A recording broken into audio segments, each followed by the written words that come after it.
Good morning, everyone. Good morning, everyone. We are starting this session with a sloka.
Welcome to Raga, the Coach Fest.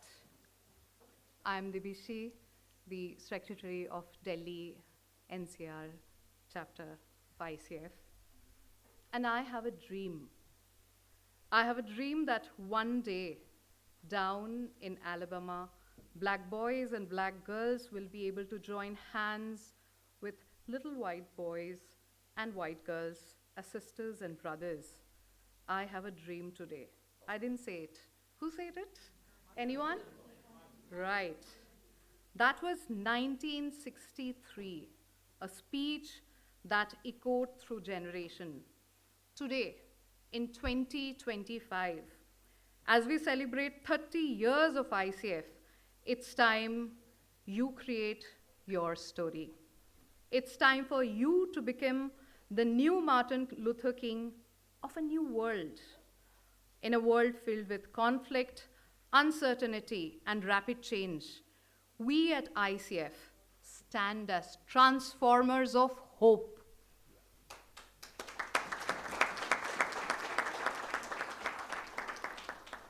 As coaches, coaching enthusiasts, and leaders, we're just not professionals. We are the voice of a new world. A world that is safe, a world that is clean, a world that is thriving every moment. Just like in a coaching session, we transform beliefs one shift at a time, and one shift, it creates ripples. Look at all of you. In families, in workplaces, in entire communities, each person we coach holds the potential to be the next Gandhi, the next Mandela. So how do we make this happen? It's not a solo act. It is a team game, a game of partnership. So we need new partners of hope to create this new reality. We need you.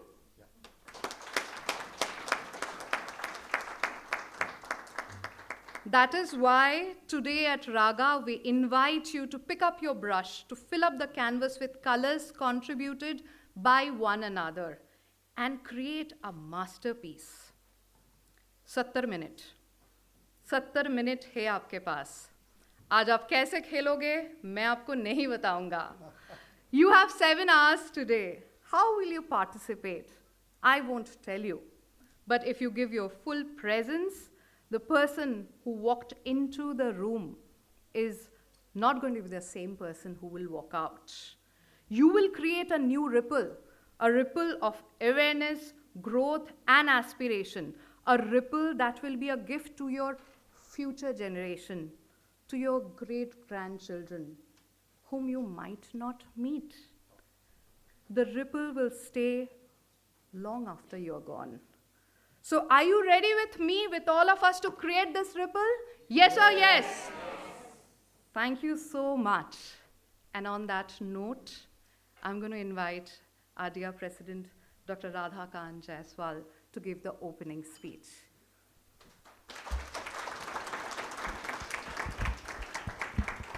Thank you, Devasi, and it is really great to start the day.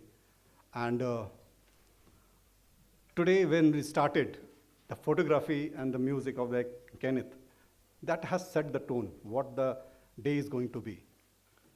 Uddvaret atmana atmanam natman vasadyet asmeo hi atmano vasundharava me rupana atmana. Elevate ourselves through our own mind. Do not degrade ourselves. The mind can be our best friend or worst enemy, depending on how we train it. This is a Gita chapter 6, slok 5. The reason of my starting with this slok is that to being in this present moment, our ICF core competency 5 and 6, where we say that maintaining presence and listening actively. Here, as Devashi shared, once we are here in this moment, we will be a different person altogether the moment we will step out from this door or from the evening. Coaching is not just about the goals and achievements. It is about transforming self from hesitation to confidence, from confusion to clarity, from limitation to boundless possibilities. बड़े भाग मानुस्तन पावा, बड़े भाग मानुस्तन पावा, सुर दुर्लभ सब ग्रंथन गावा. The translation of this, it is from Ramcharitmanas. The human life is great blessing. Even the gods, all the devatas desire it. The sculptures sing of its rare and precious value. But what is the value of their life if we do not understand ourselves, our potential, our purpose? And if, as coaches, do not help others to see this within themselves, then what is the value of our work? This is why we are here today, to raise the awareness that coaching is not a luxury, it is a necessity. It is a necessity. And everyone needs a coach. Honored guests, esteemed coaches, coach enthusiasts, and visionaries. With immense joy and gratitude, I welcome you all to this inaugural annual fest, which is going to be annual fest now, a landmark moment in our mission to take coaching to the masses. Mind my word, masses. This has started somewhere in September when Magda said that we are going to have one day for you. And then Kaushik, Chandan, Devashi, everyone pitched in and created this beautiful canvas to present to you. This is not just an event. This is a beginning of a movement, a ripple, a wave, a movement to make coaching as accessible, valued, and impactful as any essential service in one's life.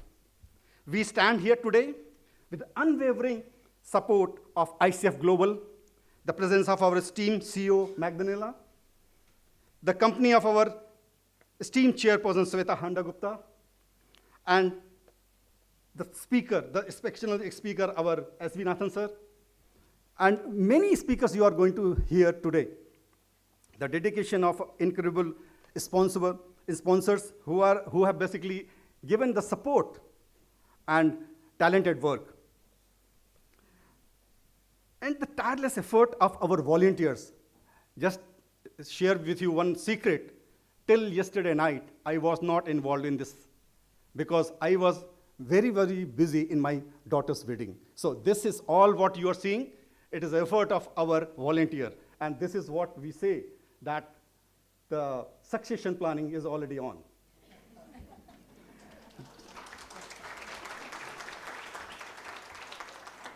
This is our collective effort and our shared vision.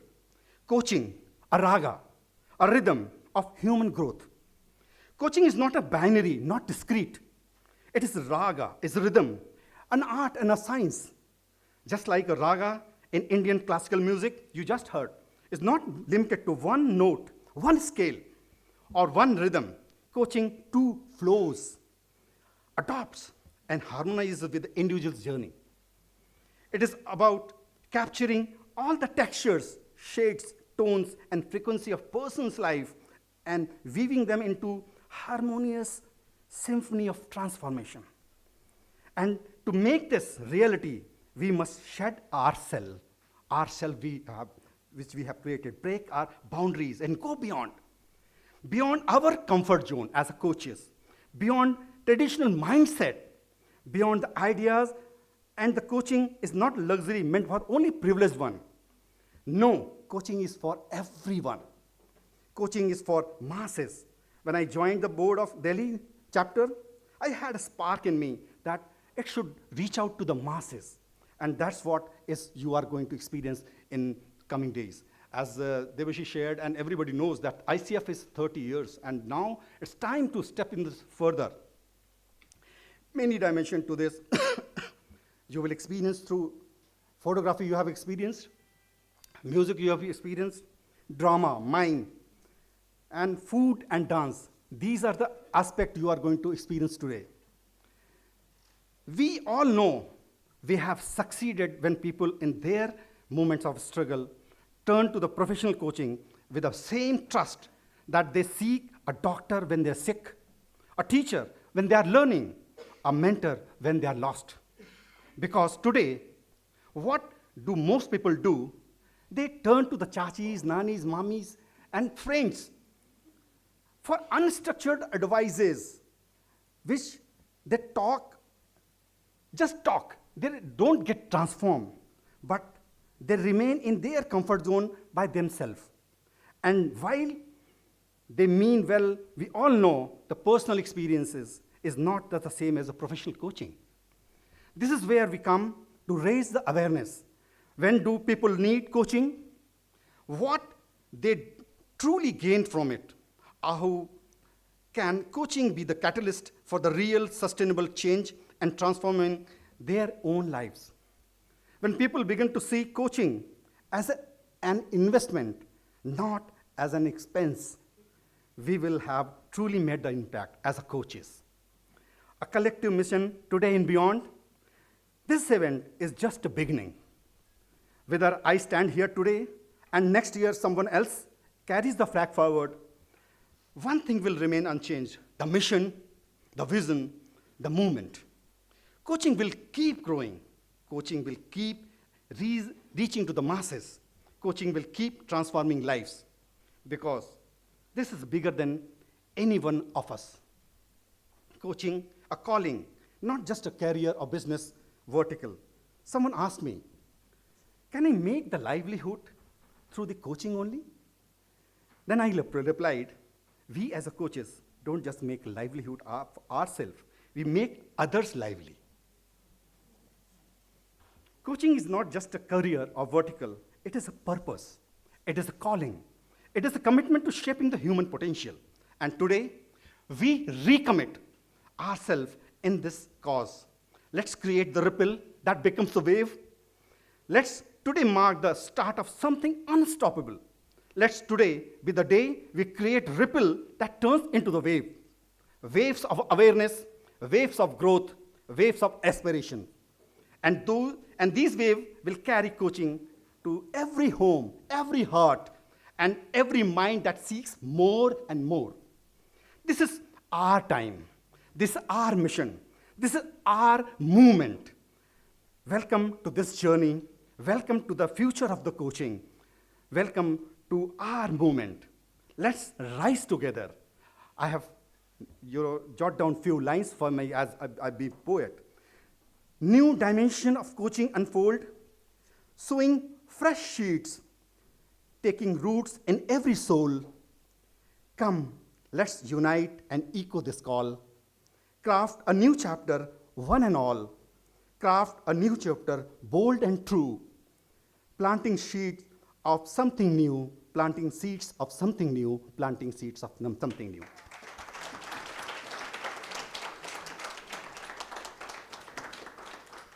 Thank you very much.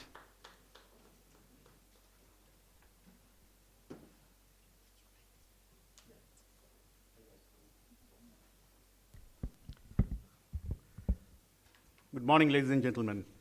When there's energy, there cannot be pin drop silence. And I must thank Neil Ranjan and Partho for that magical, enchanting performance that they had given right in the morning. It's just a matter of fact that the authorities came and told decibels are not allowed. So we know when Honey Singhs perform, things are great. But I think when Neil Ranjans and Parthos perform, it's even more rocking. Yeah. So thank you so much. And you have been patiently sitting out here. Maybe you can take this.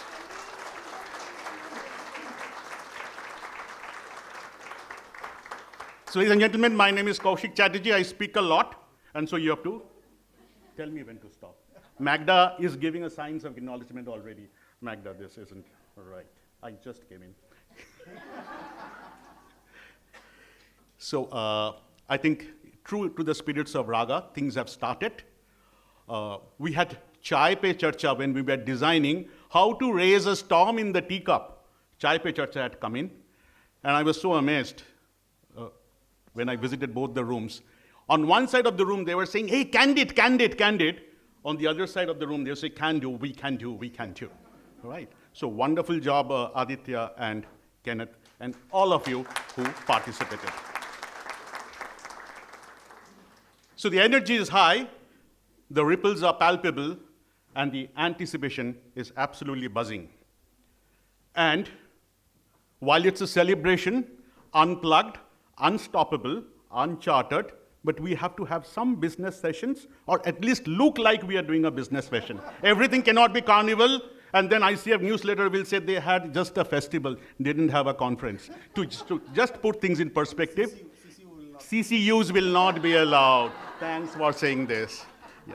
So we said to kickstart the business sessions for the day, let's start with a fireside chat. And they don't allow fire inside, so we will only have a chat. Yeah. Right. Yeah. So to symbolize the fire, we have the Indian traditional fire, matchless or with the match? With the match. And so may I request the august audience, I'm not calling out names, but if all of you can be there, and if one of you would like to volunteer from here, Siri, if you would like to volunteer from here, why don't you be there? And while they move in, taking the opportunity to acknowledge the wonderful sponsors that we have in this room. I'm very bad at names again. So we have Three Fish Consulting, Abhudaya Global Coach Circle, Inward Focus. We have Regal Unlimited, Grow More Avenues, Edmist, Intuitive, Oxygen, ISCP, and Alpha Stars. A big hand to each one of them. Because to even initiate a refund, you need a fund. So while the auspicious occasion of lighting the lamp is happening, may we all pray for the one that RK had spoken about and the legacy that we would love to leave behind. We are still very much there, but we would love to leave behind so that Raga, the Coach Fest, Sessions 2 becomes a bigger success.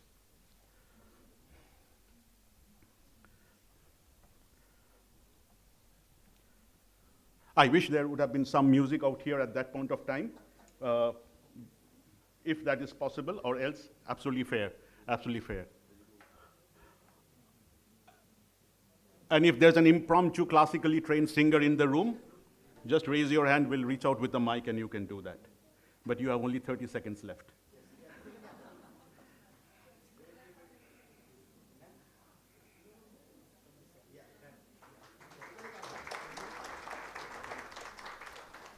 They are not taxing you for applauses, so you can clap even louder.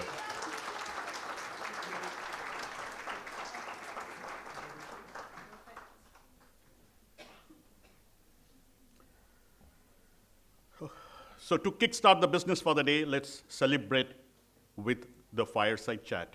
My privilege to introduce two lovely ladies, two inspiring, accomplished professionals. Magdalena Nowicka Mook, and I practiced your name, and she says, great job. CEO of ICF, she has been with ICF since the last 20 years. Is that right, Magda? That's right, it's going to be 20 years in October. So, celebrating 30 with ICF, celebrating 20 with Magda. She is a strategic partner for the ICF's leadership, the board, committees, and task forces. She oversees the budget. That's very important, huh? She oversees the budget and heads the professional staff at ICF. Besides being a trained and certified coach, she specializes in strategic planning, cultural competence, ethics, international affairs, and board governance. Not from the profile, but I'm sure she will comply. She loves traveling to India. Yes. So 4 months ago, which RK was mentioning, she graciously hosted a dinner for the board. She will do it for all of you, don't worry. As of now, she hosted 4 months ago. And she asked what's brewing. So chai pe charcha pe unhone pucha what's brewing. And we said, this is come September. Come February, we actually invited her on the Valentine's Day. I don't know what happened to her. She said, I'll come 2 days before. And then suddenly from our offices, she is joining India on the February 12th. And we are like, hey, we have to do this event because we pledged to her and pledged to ICF and pledged to all of you that the event will happen. We quickly put down our head and wanted to see what name. And we said, it's India, so let it be Raga. Somebody said, that's political. But we said, let it be Raga. And then we went and saw what Raga acronym can happen. And then we said, it's Ripples. I was privileged and very fresh from Athens, the ICF Converge conference, the ICF Coaching Impact Awards, rather. Converge did not happen this year. And they made us do a lot of hard work. That's a complaint, Magda. They made us do a lot of hard work before, doing this. And it was on the ripples of coaching impact. It was on the ripples. And it was like real coaching, real results, real transformation. Let the ripple continue. So we said, let R stands for ripple, and the rest became easy. Aspirations, awareness, and growth. So that's how Raga was born. And all of us made Raga the Coach Fest. We said, let's make it a festival. And so that's where Raga was born. Thanks, Magda, for making that trip and giving us that inspiration. Let's now shine bright on another luminary. Honored to have our chapter member, firstly, before we introduce anything else, Shweta Handa Gupta. Shweta is the co-founder of Quadbrain. She is a globally awarded ICF MCC. In fact, amongst the first 10 MCCs in India.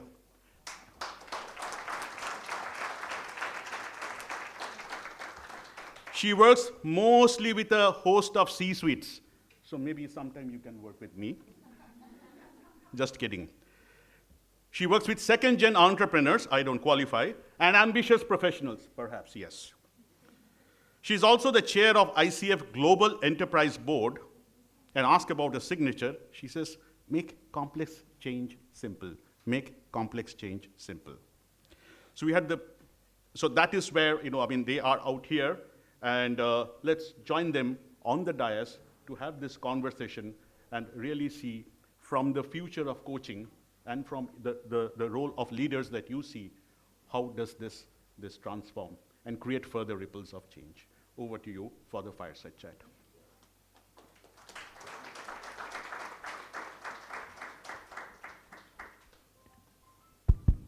yes, they actually work. It does? It does. Does. Well, thank you so much for having us here. It's a great honor to witness coaches, visionaries, coaching enthusiasts, and all of the great leaders in the room. And it's our pleasure here to talk to you about the future of coaching, the coaching profession. But just a word about, what had attracted me to ICF in the first place were these words on their website, which describe coaching as a profession that sees the client as whole, creative, and capable of finding their own solutions. For me, to this date, that's what makes coaching special. We're not fixing damaged people. We're seeing people for the magic that they are. We are seeing the world as full of unlimited potential and possibility. And we're simply the catalysts, the facilitators that help create success for everyone that seek to empower the world through coaching. A very inspiring opening, I think, by Raga and all of you. And now let's start talking about the future of coaching and what do you think that holds. Magda. Yeah, first and foremost, thank you. One has to remember, don't ever say, yeah, I'll come, because then they make you come back. Which I'm delighted. I am delighted. Indeed, I do love India and coming to India. So that was very, very fortunate that all the events came together and I can be here with you today. And yes, very inspiring opening because our 30th anniversary kind of creates a mark for ICF, for the coaching industry. We are honoring our past with great gratitude, and we need to look into the future because the future, we can help shape it. And that's the important, I think, shift that we are observing, and we can influence. So humbly, you said coaches are just the catalyst. Without the catalyst, many things would never happen. And that's why it is a just, and it is right? Because that change would not have happened, many changes would not have happened if not for the catalyst that facilitates that change. So I thank you all for being here and for doing what you're doing every single day. As already Radat said, without, and Debbie, without you, without ICF members, without professional coaches, that profession will not be where it is, but more importantly, our clients would not be taking the benefit of the transformation that, again, coaching is catalyzing for them. All right, let's talk about the future. All right, so Shweta, what do you think as the most transformational change coming to coaching or through coaching? I think one thing, if I look to the future, is one thing that we are definitely moving towards is universal coaching literacy. I see coaching principles, coaching competencies as becoming an integral part of education, of the corporate world, of governments, of leadership in every form. We've seen that happening in various parts of the world. We've seen it getting to education. We've seen it influencing government dialogue. But in the future, one major trend that I see is universal coaching literacy, where coaching habits, coaching cultures, the coaching approach is embedded in leadership everywhere. The second, I think, very major trend that we need to be prepared for, and before I say it, I know you're going to give me the acronym that I'm going to talk about. Bingo! Is affordable AI-based solutions for coaching, which will be a huge support to the mission that we spoke about of coaching being for everyone, of there being that equity and inclusion in coaching. I see AI or technology as a whole. I mean, AI is just one part. Technology will be the essential enabler of coaching for everyone. And I think it's going to be the perfect complement for, pardon, I mean, this is the best term, for human coaches to focus on the deeper, more complex issues, for deeper work with the client, because the affordable technology solutions are going to take coaching everywhere and create more and more demand for us to step in for the complex work and not focus on the, okay, what are the basic 3 questions I need to ask you before you're even ready for coaching. In fact, I see technology and AI support as something that will increasingly make people more coachable. Yes. As they get access to simple tools that will help deepen their thinking and their awareness of themselves. Mm-hmm. Yeah, I can't agree more.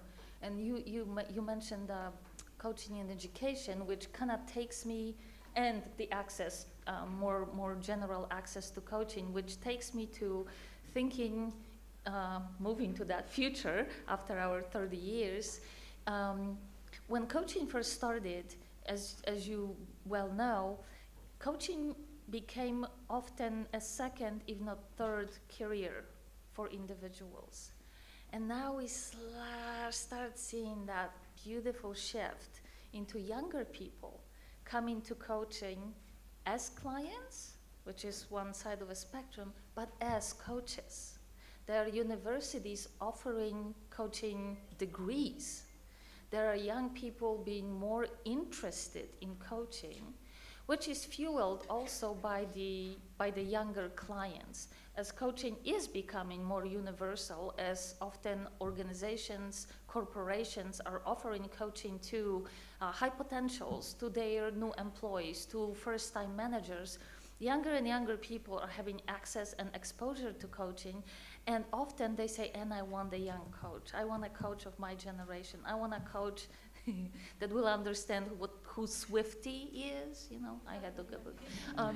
So that's fantastic, because we see that coaching, if coaching is to be so universal, which is our vision, right? Coaching enabling transformation for the society, then it has to be accessible and available as a service, but also as a profession, as a career, to more and more. Which leads me to another dimension which we're observing right now, is that in the workplace we see 7 generations working side by side. 7. Because it depends. Depending who you ask, the 7 are different. Some will already start counting alphas. They are babies, but yeah, they start coming to the workforce. They are becoming 15, 16 years old. But a more traditional definition of the 7 is the millennials cannot be anymore classified as one generation. If you're 26 versus if you're 36, that's a very different stage of life and career. That's why 7 generations. It's a tough call for a leader to be able to embrace such a workforce, to be able to create motivation, to be able to create inspiration for those different generations, and to have them really unite behind the purpose, behind the goal, behind something that they all can agree is important to achieve. And again, coaching is so instrumental in supporting that movement. I'll call it movement because seriously, it's happening everywhere, right? So how do you make a young tech guru working with an older person who may be slightly afraid of technology?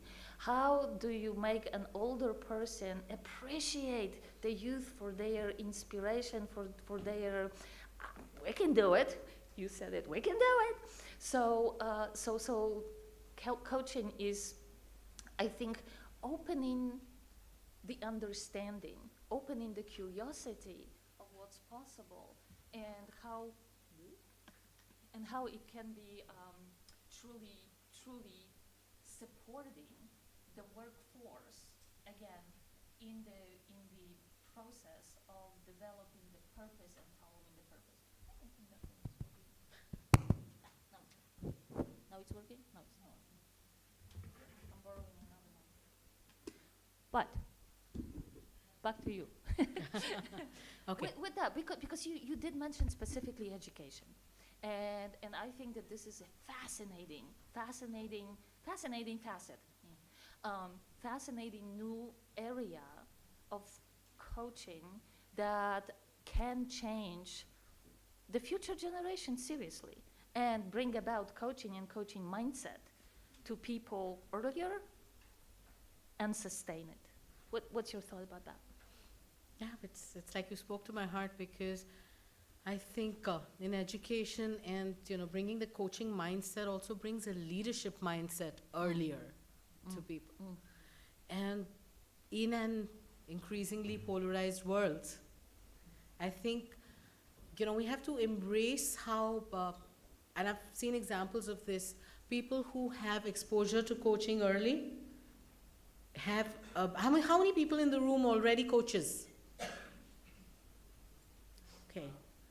So then, when I talk about how coaching makes us coaches more resilient, yeah, would you agree? So I think just an exposure to the coaching approach, to coaching as a profession, to receiving coaching, even to becoming a coach, allows us to create leaders that are more resilient, that do better with emotional well-being. We've all read the disturbing news stories that are happening with the youngsters of today. So I think creating a resilient youth is a huge priority now. And I think coaching will increasingly play an important role as it becomes embedded in education from both directions. That exposure, that guidance is going to help us create that more resilient, youth that will lead it's going to help us create safer, not just workplaces, safer playgrounds, safer classrooms, safer everything. As we start talking even earlier and earlier about acceptance, about curiosity, about embracing differences around us. If anybody's, and the funny thing is millennials are now 40 plus. Don't remind me. But the amount of bullying we've faced is far lesser than the amount of bullying I'm seeing today in schools. And just invite you to think for a moment how much of a difference coaching could make in that space. When we talk about the ripples of coaching, there's so much that comes to mind as the potential to make a difference to the mental well-being of people, to how we embrace human-centered leadership, how we embrace and work with our ambition. The potential for me is really unlimited. And I'm going to take this opportunity to share with you a little story there. We were doing future visioning. We do a lot of crazy stuff at ICF to try to imagine the future. And I was invited to imagine a future application of coaching, a difference that coaching has made to, an underserved population in my country. And this was a story that we came up with. So I'm inviting you to imagine, and let's give her a name, just a name that I love, Kavya, a 28-year-old woman from a small village in India who runs a thriving, sustainable farming business. Now, a few years ago, her family struggled to make ends meet, and opportunities for women like her seemed few and far between. Her journey changed when a technology-driven coaching platform in her regional language became freely accessible through a government partnership with ICF. So this is a future that I imagined. Coaching which is available in regional languages to every person in this country. Now in this story, the platform helped her identify her strengths, her business goals, helped her overcome some of the little self-doubt. And as her confidence grew, she connected eventually, post the technology coaching, with a certified coach who supported her in building a business plan, which allowed her to create employment not just for herself, but a lot of people in her village. That's the integrated technology coaching future that I'm imagining to allow us to serve every person in the world and take them to human-centered leadership. And Magda, may I invite you to share the case of Rice University and the lovely work they did with education and coaching. My favorite case study. You probably are very aware that more and more universities engage coaching in their offerings. And it takes different forms. It may take a form of offering an elective in coaching for the students. It often started with offering coaching training of some sort to the faculty at the universities, and then offering coaching support to students. The first example that I'm very aware of was actually the University of Texas in Dallas, and they offered support of coaches, professional coaches, to their MBA students. And the aim was to help the students be more focused during their studies. Most of MBA students already have full-time jobs and they are just juggling a million things at the same time. So helping them stay in focus, helping them finish their studies, helping them finish in time because it's not an inexpensive proposition, and helping them land that dream job that they came to the university to be able to secure in the first place. And that was almost 20 years ago, so think about the foresight. So Rice University, through their Door Institute of Future Leadership, they said, something's amiss. Let's just see what's happening and what can we do. First, coaching was offered, in fact, to the faculty. They engaged all ICF certified credentialed coaches, and they said, and by they I mean General Kolditz, who was a director of the institute, saying, let's just make sure that our faculty have that training so they can have coaching conversation with the students, that they can be open to kids' intuition, innovation, creativity, rather than just do the lecture, right, every day. And that went very, very well. But then they have a foresight to ask the students. They said, dear students, who do you look up to? Who do you listen to?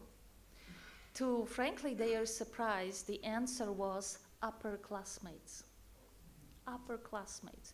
Not the teachers, not the sports coaches, not mama and dada. No, that was the upperclassmates. So the team at Rice said, like, this is intriguing. How about we offer coach training to students if they want to?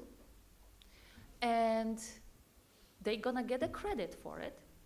However, in turn, they will, until they graduate, they will coach their colleagues and friends. So Rice developed their internal coaching education program, which is accredited by ICF, and started offering it to the students. Conversely, coaching is available to all students at Rice.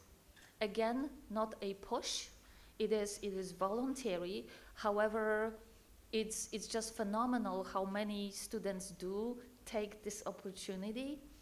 And what is also quite brilliant is that Rice is having a very, very rigorous measurement research project to come along with this initiative. So first, they do measure the impact during the coaching.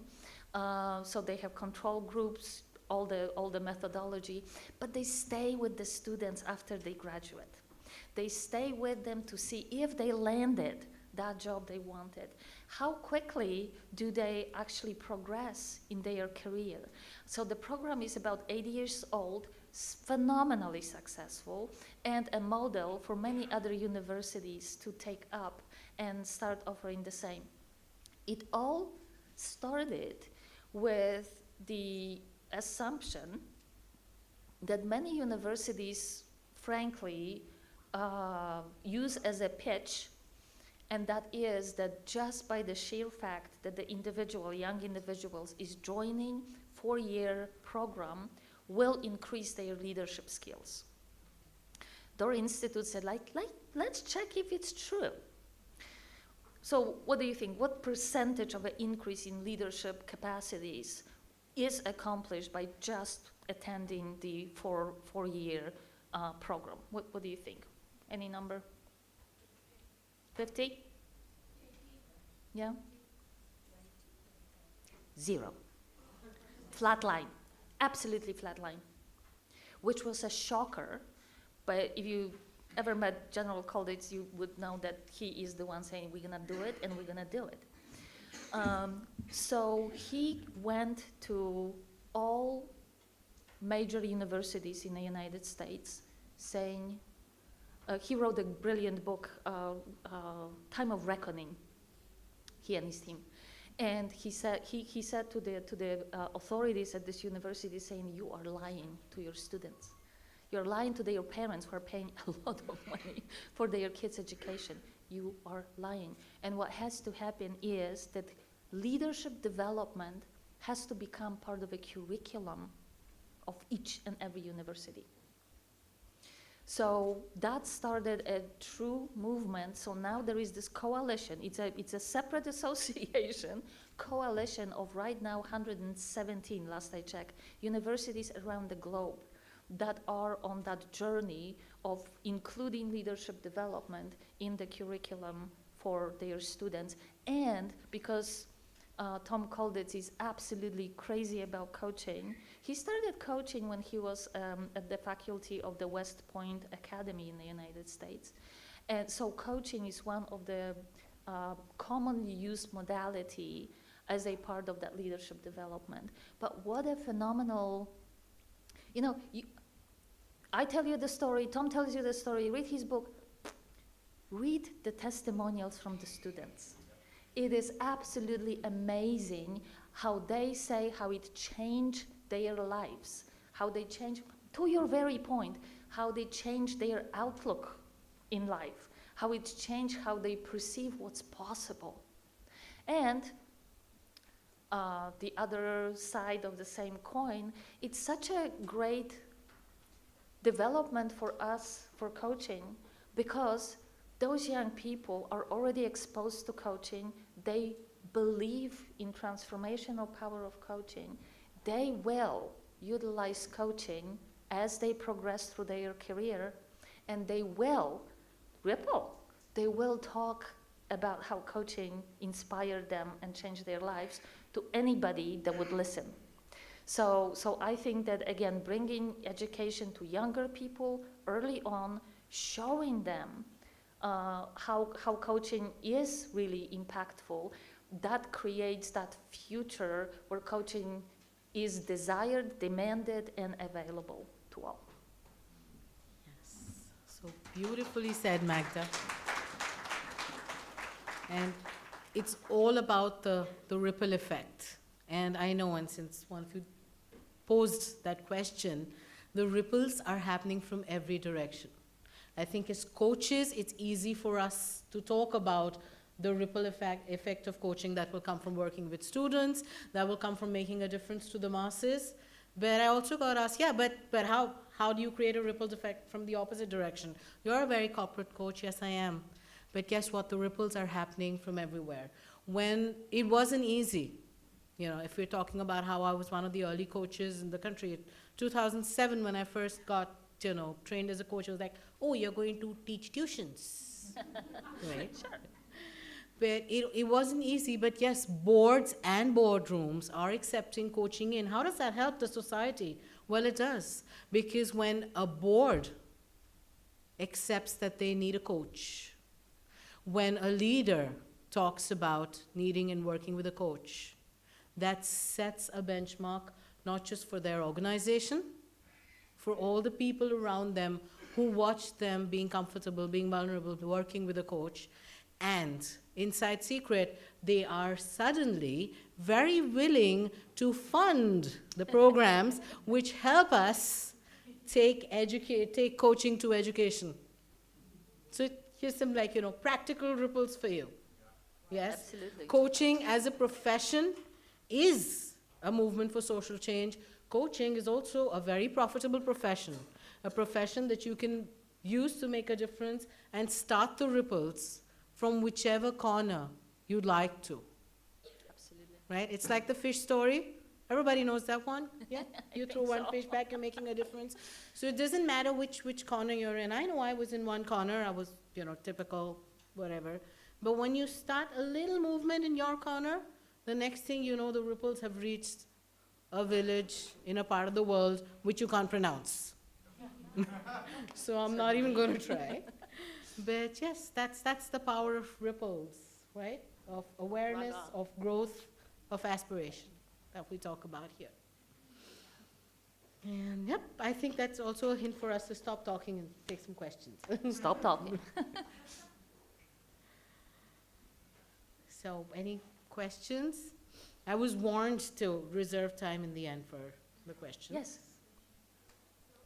Thank you very much for sharing your views over here. I was very interested in the course that you spoke about, the one that's there in the institute and in the program that you are creating over there. How do I get access to more information about that? Because that sounds very, very interesting. Yeah, tons of information actually are available on our website, coachingfederation.org. Spoiler alert, new website is coming. It should be available at the end of March. We can't wait. So it's going to be more intuitive. But a lot of case studies, great case studies, are being referenced there. The other, also on the website, the great resource is our research portal. It is beautifully designed that you can just keyword search it, and it's gonna give you a lot of information, including those specific information about specific projects. Yeah, hi, my name is Sandeep. Where are you One of the from? questions that I have as a coach is, once the coaching conversation is done, it still goes on into my mind. How do I close that? It's you're on. So, as a coach or as a client of coaching? As a coach. So, coaching question to start with. What about that conversation going on in your mind makes you uncomfortable? And what do you wish were different? Thank you. No, but tell me that, then I can maybe offer you some ideas. Yeah. You scared. So I think the biggest challenge is that once the conversation is done, it is on your mind, but you have to move on. There are other things that you need to do. So how do I make my presence felt in that moment? How do I transition? That's the biggest challenge. That's actually something that we learned to, something called put on the veil before we start the coaching session, take it off into, I think over a period of time, most coaches develop their own practices to step in and out of the coach mode or the coaching conversation. Since you very generously asked me this question, I can share with you what one of my practices is, which helps me step out of that coaching conversation, is reserving time at the end of every coaching session, one, to take notes. I have noticed that when I put my key thoughts about that conversation on a piece of paper, it kind of frees or it releases the thoughts from my brain, because my brain feels free to forget things now because I feel safe that my notes are there on paper. So one thing that I always do is make time to take extensive notes at the end of my coaching conversations. And there are some centering and self-reflection practices that I have adopted. Now, as part of our coach training, and I did 6 different training programs, we were taught a lot of techniques, but deep breathing, meditation, just thinking through that session and preparing yourself for what is next, setting the intention for the next thing that you're going to do. These are some of the things that have helped me. Thank you very much. Very nice. I think this is helpful. Who's got the microphone? Hi. Hi. I'm Rohit. It was an amazing interaction where we got to know a lot about creating ripples, especially when you say partnering with institutes and universities. You know, at a very young age, when they're very naive and very malleable, that's, I think, an excellent intervention area. My question is that while, of course, it is extremely getting popular, coaching is getting popular in the corporate scenario, there is still a huge untapped audience or market, so to say, within the SME sector. There's a lot of companies which probably still are not familiar or not open to the idea of coaching. Is ICF or can ICF think of taking certain initiatives in terms of maybe collaborating with, for example, certain regulatory bodies like FICCI, Federation of Indian Chambers of Commerce in India? Yes.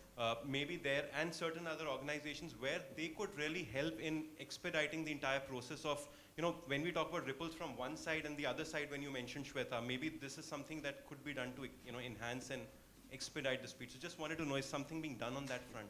Yeah, actually, you mentioned FICCI already, and we are working. SMEs are not using coaching to the extent that they should, and they probably could benefit the most. Often they don't know about coaching, often they don't think they can afford coaching. There are all assumptions that they are not necessarily testing. So we actually are working with establishing a relationship with the whole Federation of Chambers of Commerce all over the world. So trying to get from the very top place, which may not work because bureaucracy at that level is beautiful. But we have some actually very, very great examples of partnership between chapters and chambers for the really, really great outcomes. And we're talking US, we're talking Egypt, we're talking Jordan, we're talking Cyprus, we're talking, you know, all over the place. So this is something that we are working on, and at the same time, I think if you have relationship and you can reach out, I think that the grassroots is often the best way to establish a relationship. But yeah, I completely agree. We are working with PSUs in India as well. That's a huge sector and a big purchaser of services. So yes, we're trying to enter the corporate world at the very high and a mid level. We do have this impact award in ICF for the organizations, and we recognize small and big. And the small are just such a heartwarming stories. But if you look at the hard statistics, SMEs employ such a tremendous percentage of workforce in just about every country. So it is a target. Thank you for thinking on that. Thank you so much. Just one last thing which I wanted to share, that maybe, you know, my envision and dream would be that, like, at one point in time, you know, 2 decades back, CSR wasn't a legal form, you know, it wasn't a legal, it wasn't something which was legally there. Now everybody is supposed to have a CSR department. So maybe one day comes where coaching also becomes essential and it's no more a choice, but by default, coaching has to be there inbuilt. So that would be really amazing. Hi. Hi. I think we'll 90 seconds question, 30 seconds Can I ask? question? Huh? Maybe can we request, because we have a promise of time, and as coaches' ethical practices, I will request you to be on time. Your question is absolutely on. Do not spare them. Do not allow Magda to take her flight without your question getting answered. Well, thank you. So thank you so much. The ripples are on. And the good news is the ripples are on everywhere, across the people that we are coaching. I counted 5 generations of people inside this room. My maths may be wrong. And there are ripples across the process of coaching and the ripples across the technology. So it's a PPT, people, process, technology. Everywhere the ripples are on, murmurs are on, and that's what you are hearing in your mind. So, lovely fireside chat, a lot insightful. May I now request RK to present ripples of aspiration to these 2 lovely speakers.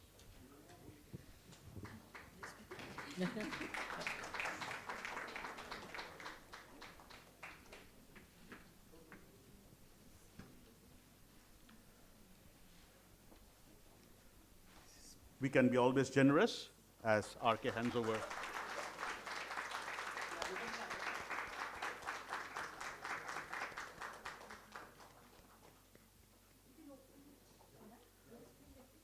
Oh, you are supposed to open it? And the ripples can flow.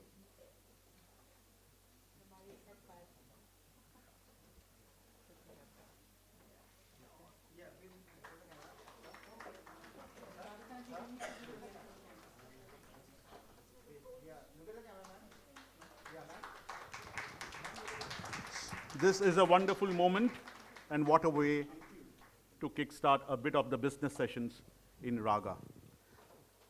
The day is on, and we got a lot of pent-up energy as we move into the next session, which Deveshi is going to talk a bit about it. And we got some wonderful booths, experience booths across. Just the interesting place where you're going to dine, no wine. And so please visit them. Please share your insights so that the people, process, and technology of changes for the future of coaching continues. Thank you so much, and over to Deveshi.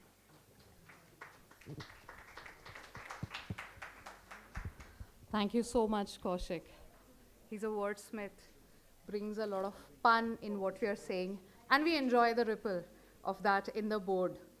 So, this is the time most of you were waiting for, where we are going to have someone special who cannot be introduced by his title, but through a story. So, at the 2023 Delhi Conclave, so a lot of you might be there, Dr. S.V. Nathan handed me a signed copy of his book, The Heart at Work. And he inscribed there, Deveshi, find the world of happiness in others.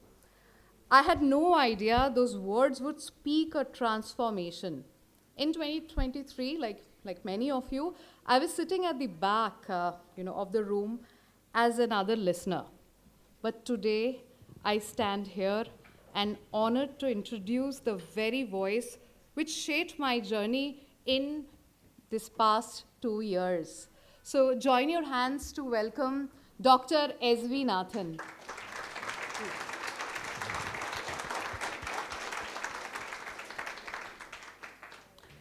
You may know Dr. Nathan, S.V. Nathan, from his LinkedIn posts, hashtag Office Truths. How many of you follow Office Truths? Very good. Now, rest of you are going to follow from now. He's the CEO and co-founder of Vizara Partners, former CHRO of Deloitte South Asia. But beyond the title, he's a storyteller, a chef of ideas, and a keen graphologist. Just as he blends flavors while cooking with his friends in Bangalore, he weaves wisdom with humor, insight with empathy, leaving every listener transformed. I'm there, and I'm sure many of you in this room would share that feeling. His words just don't inform. They inspire, they reshape perspective, and igniting change that lasts for a lifetime. So let's lift the veil and step into the magic. Join me in welcoming our keynote speaker, one and only Dr. S.V. Nathan. A big round of applause.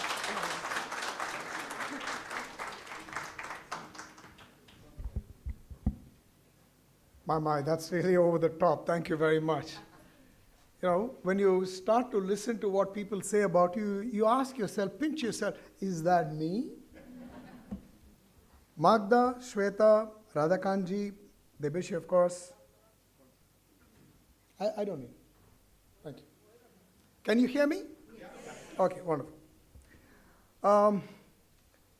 Debeshi, Kaushik, many volunteers, Suchitra, Krishnan, and I'm sure that I've missed some 100-odd names, even as I want to thank all of you for inviting me to this place.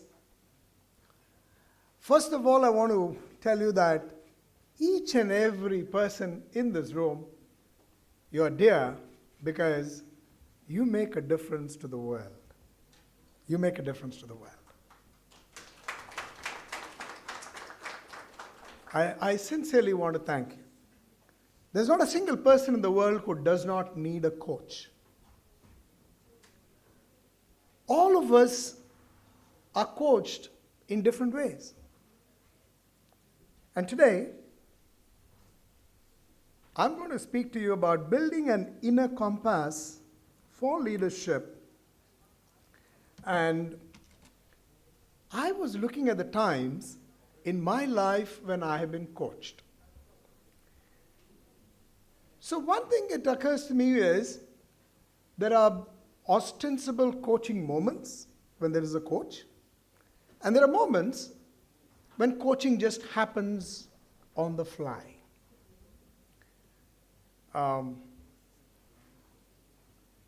We may not realize this. Our parents coach.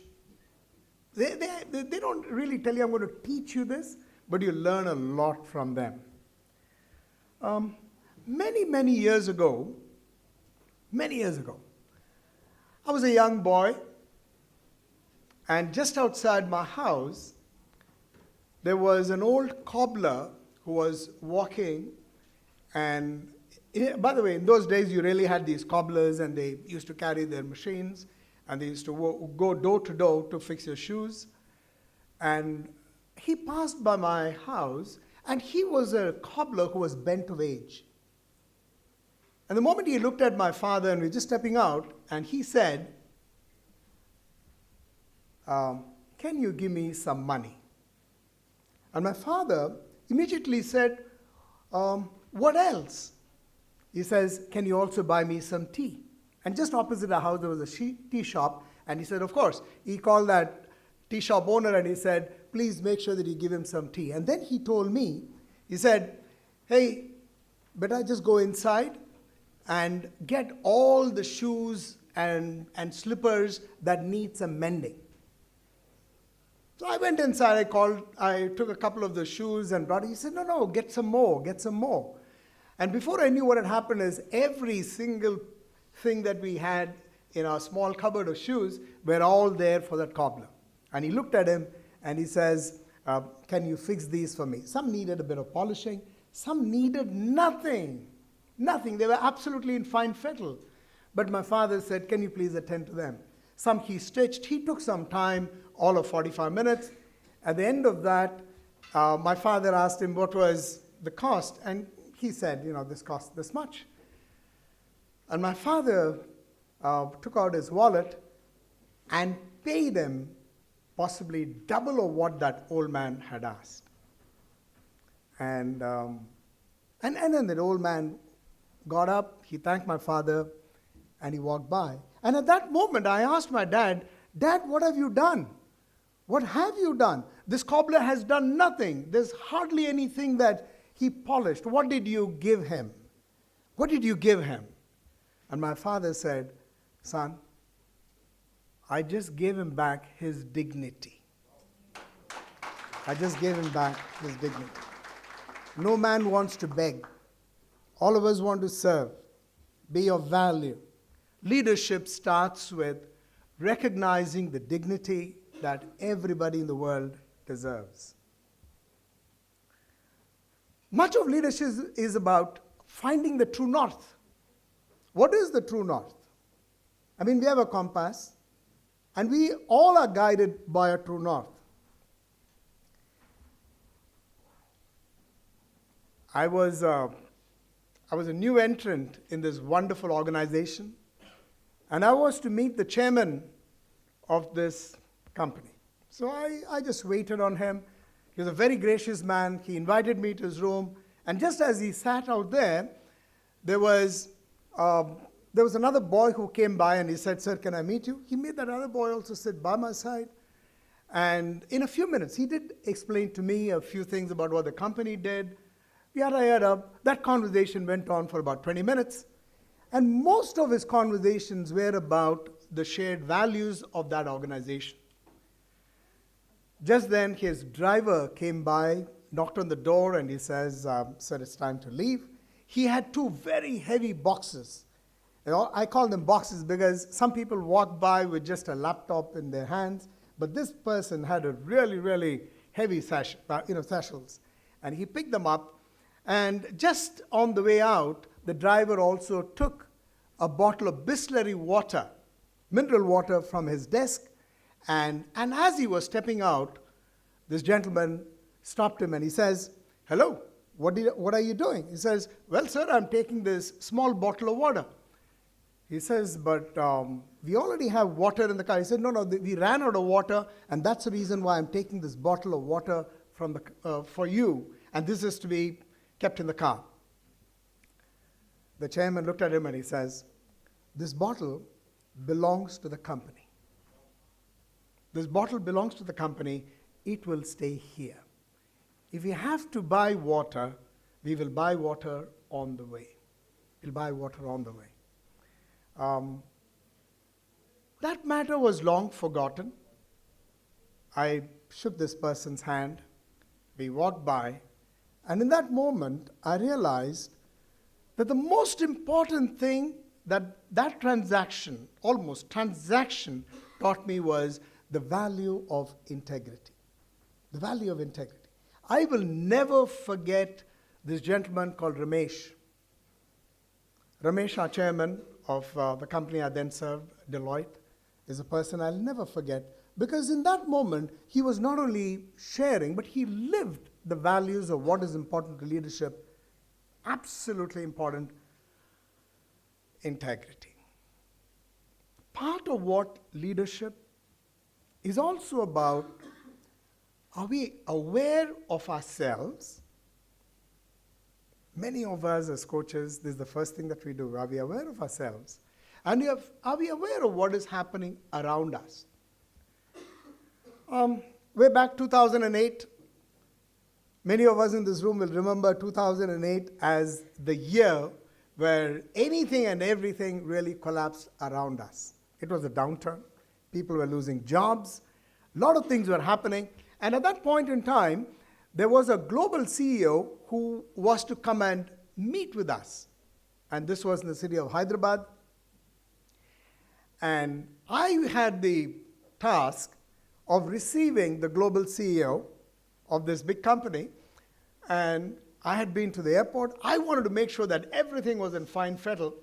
So I went there. I made sure that I had the best European car, very well burnished to a fault. It's this beautiful black Mercedes S-Class Benz. And that was at the curb. I had taken all the necessary permissions. And that's when this gentleman, tall gentleman, walked by, and I introduced myself, and I was wanting to usher him to the car. He looked at me, and he looked at the car, and he asked me, is that for me? And I said, sir, that's for you. And then he pulled me aside, because there were a lot of other people around, and he says, hey, is this okay if we go in a normal cab? Is it okay if we go in a normal cab? And how was I to tell him that I'm trying to do my best for him? And he said, son, let's go to a normal cab. So fast forward, we took a cab, went to the hotel, and all the time I was getting nervous. Why did he not want to travel in the Mercedes-Benz? Barry Salzberg was a person who sported, as always, the best thing on his left hand, a Rolex which was gold, a gold Rolex. That's what he always wore. That day I noticed that he was wearing one of those normal citizen watches which would just tell you the time. Anyway, his visit was over, and I had the job of, again, escorting him. This time I made no mistake. I asked him if he would be kind enough to travel in my own car, and I would be the driver. So I took him in the car, and the good thing about having to escort people is you can ask them a number of questions, and that was a very enlivening moment. And then I asked Barry, I said, Barry, I have two questions for you. Why is it that you refused to travel in the Mercedes-Benz? And two, I did notice that you're not wearing your Rolex gold watch. And that's when he smiled expansively, and he said, Nathan, how nice it would be for me to arrive in one of these nice luxurious cars, sport the best watch, and talk to people about prudence in maintaining an expense which is low. And how do I tell people that these are tough times? That there would be no increments this year? How nice would that be? And that's where it stopped. Barry left. But he left with me this searching question within myself. Was I aware? I was not. Awareness is not to do with self. It's about social awareness as well. The toughest of moments, and here was the CEO, the global CEO, teaching me a lesson or two. If you're looking at something which is about leadership within self, it starts with your own self. Just not awareness about yourself, but social awareness.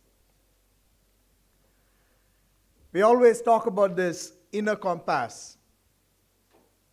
The most important thing for us is ethics. Is it okay if I go in this story mode? Yes. Thank you. Thank you. I feel very nervous in putting up all these, big. By the way, I'm a consultant. So I always like this 2x2 matrix, and I would tell you what this word.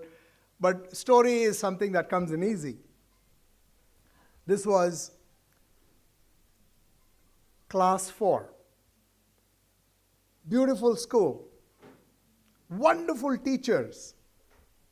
People who would, when you meet up with them, they are people who would inspire you. There was a test on ethics. And then people wrote all kinds of stuff, and at the end of it, she had something that she would always do. That the following day she would come in, and there was a blue-colored pencil. It was one of the specialities of those days. A blue-colored pencil, she would wave it, and she would say, "This is for the person who stands first in class." So this was the subject. The subject was ethics. So the test was on. Everybody, all of us wrote this test. The boy who won was given the blue pencil. The blue pencil is very, very, very precious. Because as a child, the biggest symbol of your personal excellence are small things. It doesn't matter whether it's a pencil or something very big. But that day, that blue pencil held a lot of relevance, because here was the boy who came first. He got the pencil. He went up to the teacher and says, "Okay, you got the pencil." Gave it to the boy, and the boy said, "Ma'am, I don't think I can accept this pencil." And he said, "But you did the best. I mean, you got the maximum marks." She said, "Can I say something?" And this was very hesitantly the boy said, "Can I say something?" The boy said, the woman said, "Yeah, why not? Say something." Says, "Ma'am, the last question was a one-word answer, and at that time when I was writing, I looked at my neighbor because I didn't know the answer, and I had copied. So this is not really mine. I don't think I stood first in class." So the teacher at that point in time hugged the boy and said, "Boy, this pencil rightfully now belongs to you, because it is not about winning more marks, but the way that you have lived what is most precious, which is ethics."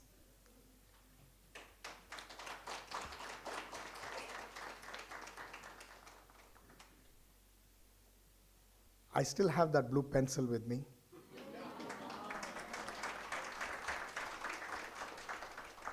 I never knew that this is what education can do, and it was so very well said about the impact that education can make.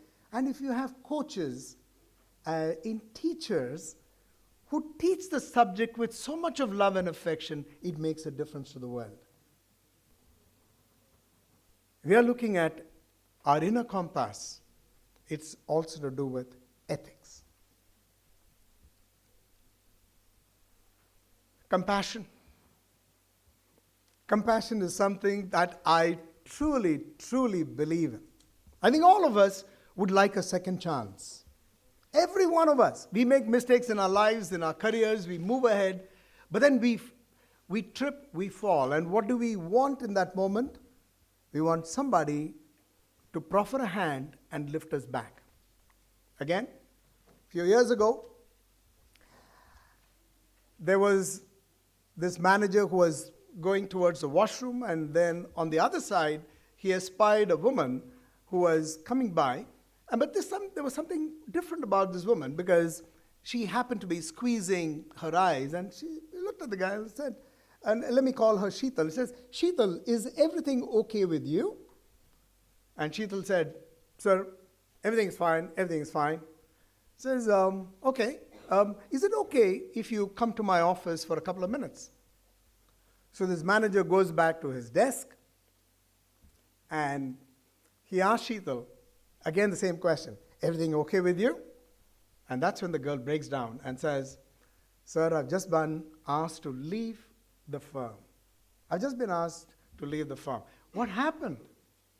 Says, "Well, I don't know how to explain it, but this year I've not done well. This year I've not done well because," I said, "Anything happened?" He says, "Yeah, I have an ailing father who is afflicted with cancer.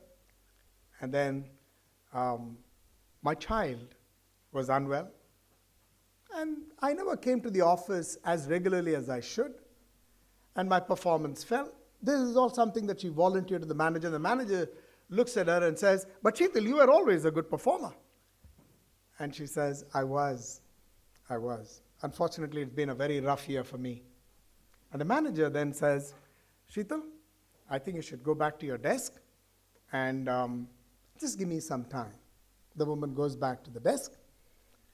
The manager then calls Sheetal's reporting manager and says, "Hey, did you know this background of performance of Sheetal?" He says, "I had no idea, sir. I didn't even ask her. She didn't do well. She was at the bottom of the pile, and then we had to ask her to leave because she was just not up to it." And the manager then asks the reporting manager, says, "Do you think you should give her a second chance?" In the question, sometimes there is the answer. So he said, "Yes, why not? I would give her a second chance." Long story short, this person was called. Sheetal came back to the firm. A year later, she was rated as one of the top performers for that particular year. She was the top performer for that year. When I came to know about this particular incident, I was really struck. The biggest thing that happens in moments when people are low is for somebody to recognize that. And I will always remember that manager, because he didn't look past just the person squeezing eyes and walking out, but he was looking at her and sensing that there was something beyond those tears. Something beyond those tears. Leadership is about compassion. Leadership is about giving people a second chance. One more story?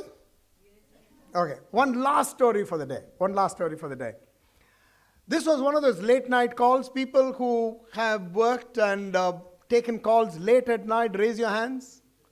Thank you very much. How many of you are still, would you be in the moment when there's a call at 11 o'clock at night going all the way to 12? Are you really present? Huh? Come on, guys. Liars. Huh? But I can tell you something for myself. I would sleep on most of those calls. I would tell people I would be brain dead at 11. So it so happened that at 11 o'clock at night, there was this call. This was a call to decide on something that happened this way. Somebody left the shores of the country, India, went to the US. It so happened that in that place he contracted brain fever, encephalitis. And there was no chance of this person to survive.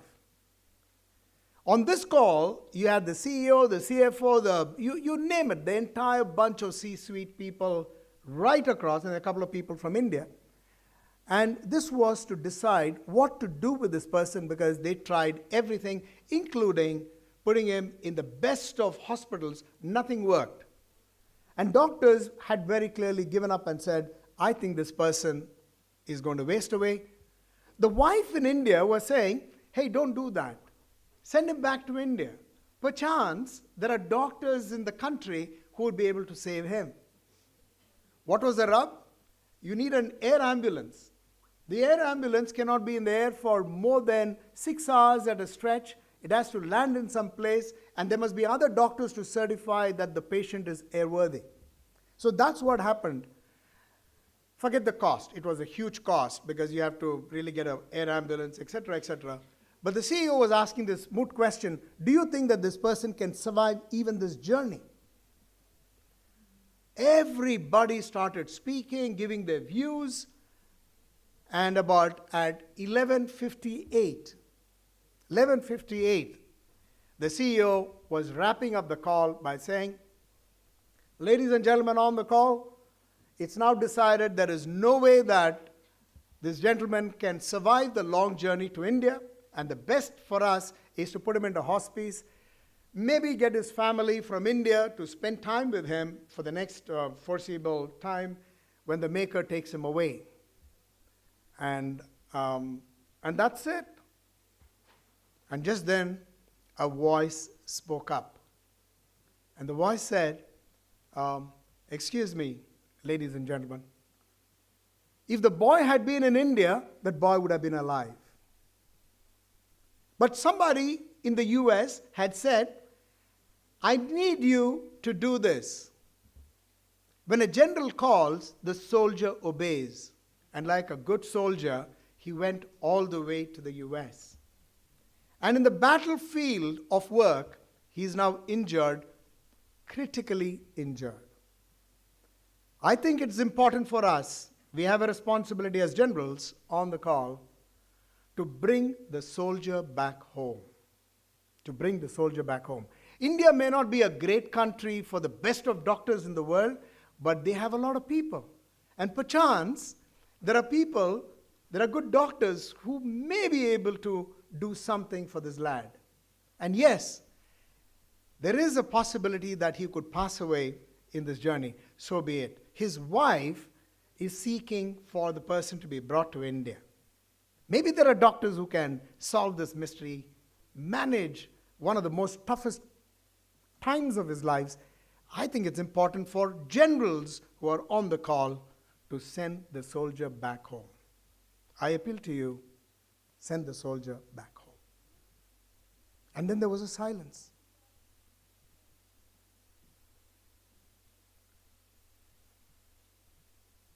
A long drawn silence. And then the CEO spoke. And he says, yes, I think he's right. It's important for us to send the soldier back home. Send the soldier back home. Anyway, fast forward, put him in an air ambulance. They got all the people together. He was shifted 4 different places, came back to India, came to Delhi, went to one of the best of the hospitals that this wonderful city has.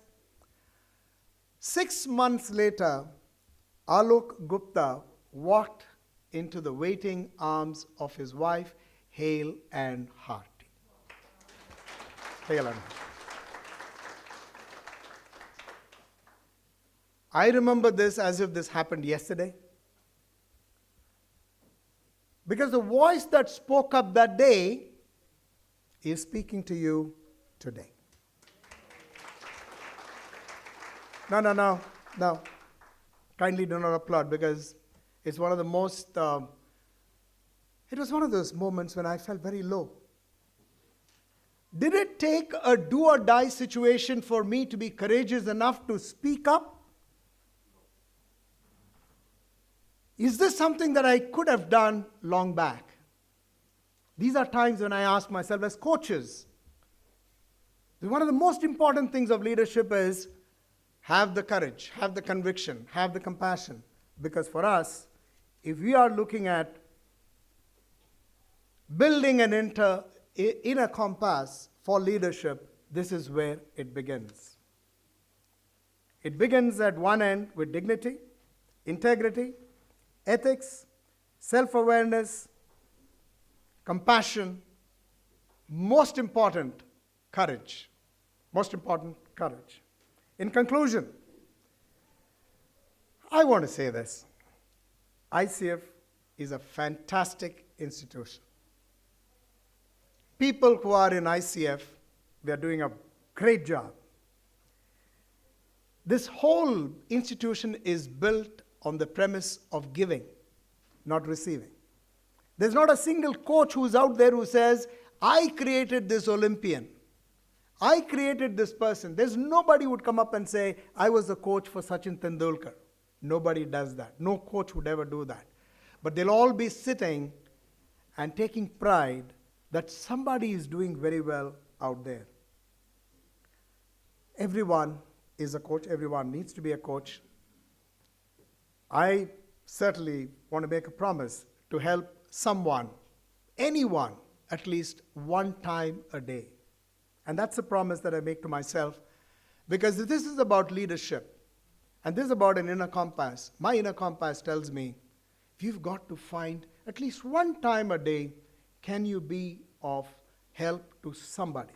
And this is a promise that I make. I know that if I make a promise, I have to keep that promise. And these words keep ringing. The woods are lovely, dark and deep, and I have promises to keep, and miles to go before I sleep, and miles to go before I sleep. Thank you, ladies and gentlemen. Thank you very much.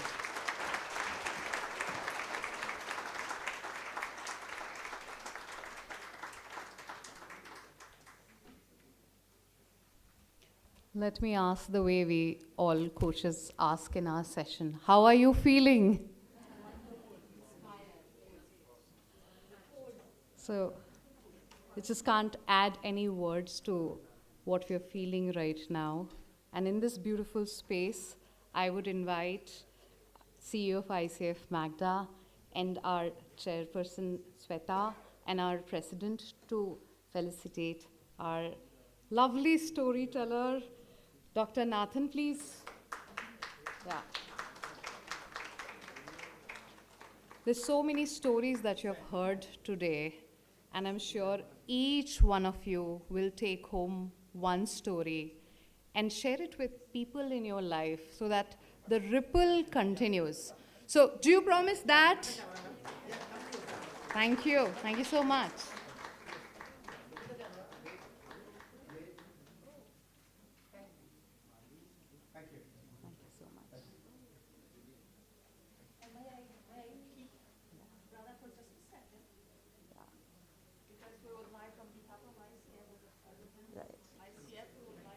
So,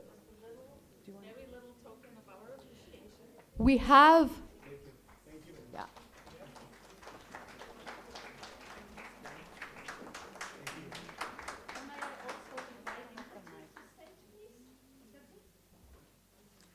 So our President Radhakant Jaiswal and Inderjit, they have contributed towards taking ICF to the next level. So that's why they are receiving this special gift from ICF. It's a token of appreciation for their work. Inderjit's team also. Yes. I would invite Mr. Inderjit's team to come. Yeah.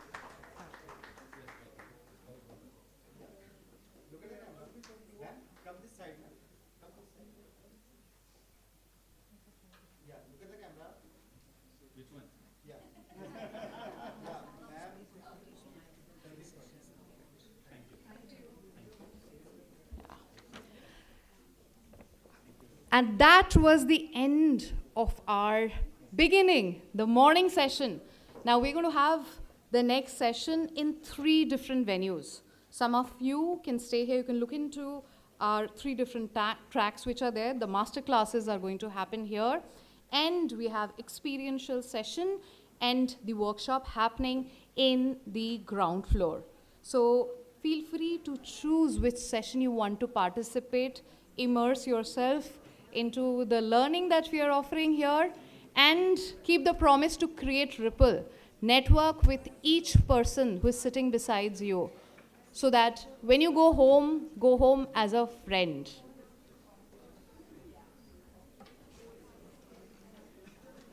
So we start the next session in 15 minutes.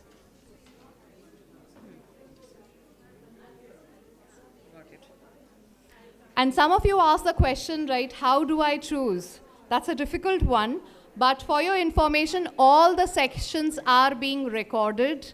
They will be shared with you after the event is over. And feel free to choose whatever that you feel like participating at this moment.